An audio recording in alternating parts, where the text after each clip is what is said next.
Assalamualaikum warahmatullahi wabarakatuh. Baiklah teman-teman, berjumpa lagi dengan kelompok kami yang beranggotakan Emma Suryani, saya sendiri Sylvia Puspa Victoria, dan Eni Kumalasari. Baiklah teman-teman, pada video kali ini kita akan mempelajari mengenai ukuran posisi, baik itu kuartil, desil, dan juga persentil, dan juga bagaimana cara perhitungannya. Baik, untuk yang pertama kita pahami dulu apa itu pengertian dari kuartil. Jadi teman-teman, kuartil adalah sekumpulan data yang dibagi menjadi 4 bagian yang sama banyak. Kemudian disusun menurut urutan nilainya, maka bilangan pembaginya tersebut yang disebut dengan kuartil. Jadi kalau kita punya data, sudah punya data, sekumpulan data, kemudian misalnya datanya itu ada 100 data, jadi kita urutkan menjadi 4 bagian. Jadi 25, 25, 25. Nah, nilainya itu nanti diurutkan sesuai dengan besaran nilainya. Nah, bagian pembaginya itulah yang disebut dengan kuartil.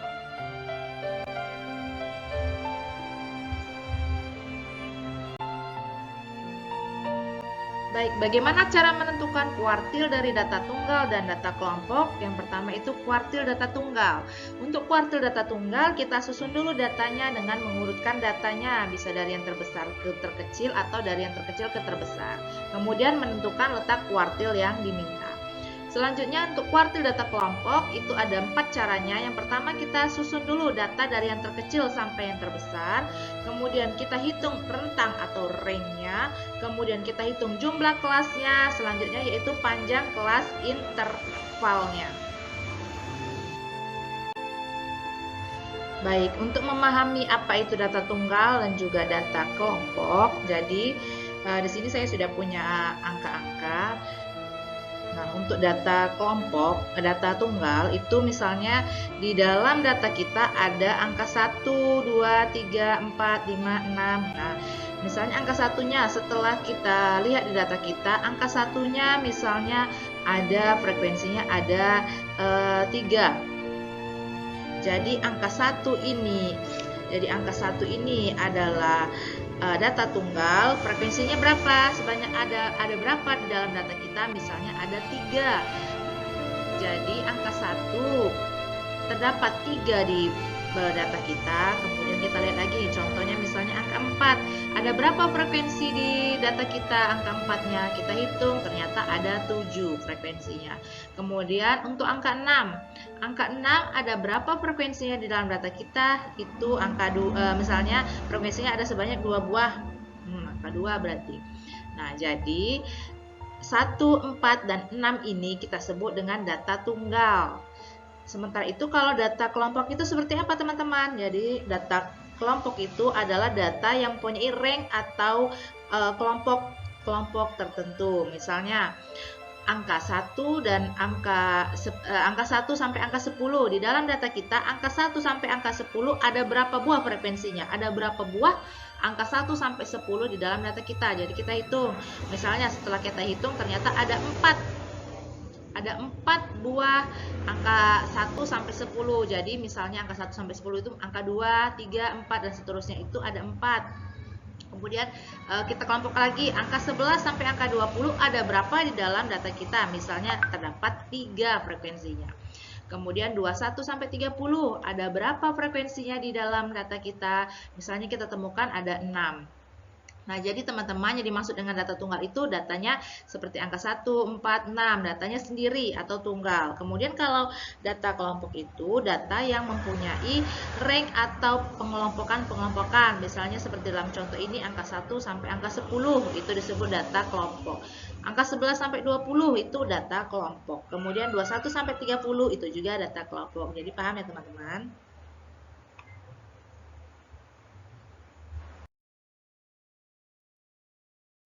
Kemudian bagaimana cara kita menghitung untuk data tunggal dan juga data kelompoknya. Jadi rumus untuk data tunggalnya adalah KI sama dengan I. N ditambah 1 dibagi 4. Jadi keterangannya itu KI itu kuartil kesekian. Misalnya kita ingin mencari kuartil yang kedua. Berarti K2 sama dengan I. I-nya berapa? Letak kuartil yang keberapa? Kalau kita ingin mencari K2 berarti I-nya 2. ditambah N ditambah 1. N ini apa? N adalah jumlah data. Jadi keseluruhan jumlah data kita ada berapa? Misalnya 20. Berarti N-nya ini 20 ditambah 1. Kemudian dibagi dengan 4. Kemudian untuk data kelompok bagaimana cara perhitungannya? Untuk data kelompok, KI sama dengan B ditambah P, buka kurung I dibagi 4 dikali N, dikurang F besar kali K, kemudian dibagi dengan F kecil. Jadi keterangannya, B itu adalah tepi bawah interval kelas, kemudian P adalah panjang interval kelas, I-nya adalah letak, N-nya banyak data, F besar adalah frekuensi kumulatif, dan F kecil frekuensi pada kuartilnya.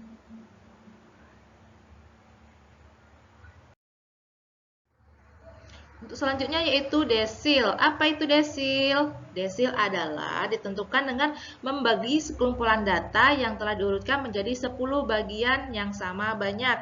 Artinya akan terdapat 9 nilai yang menjadikan data menjadi 10 bagian. Jadi kalau kuartil tadi kita bagi menjadi 4, kalau desil kita bagi menjadi 10 bagian.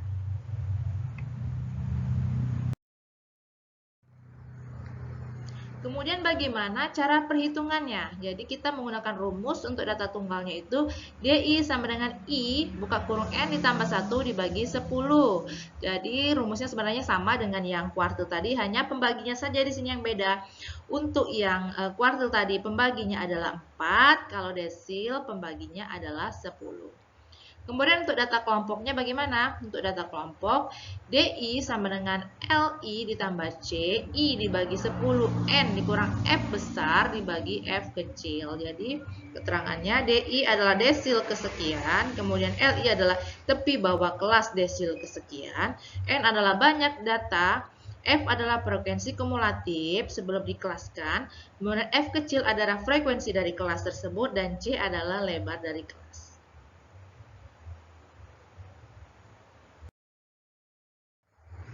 Kemudian persentil. Persentil, apa itu persentil? Persentil ialah nilai yang membagi data menjadi 100 bagian yang sama.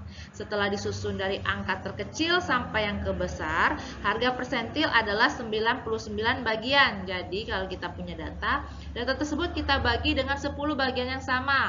Jadi akan muncul PS1, PS2, PS3 hingga ke PS99.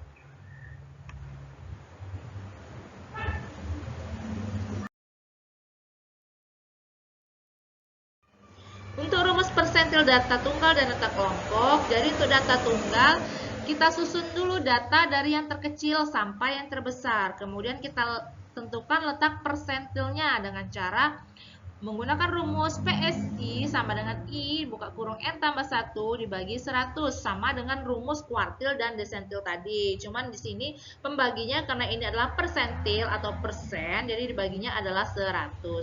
Kemudian untuk data kelompoknya bagaimana? Untuk data kelompok kita susun dulu datanya, kemudian kita hitung rentang atau range-nya, kemudian jumlah kelasnya ada berapa kan, dan kemudian panjang kelas intervalnya kita hitung dengan menggunakan rumus PSI sama dengan B ditambah P buka kurung 100 dikali N, I dibagi FK dibagi 100.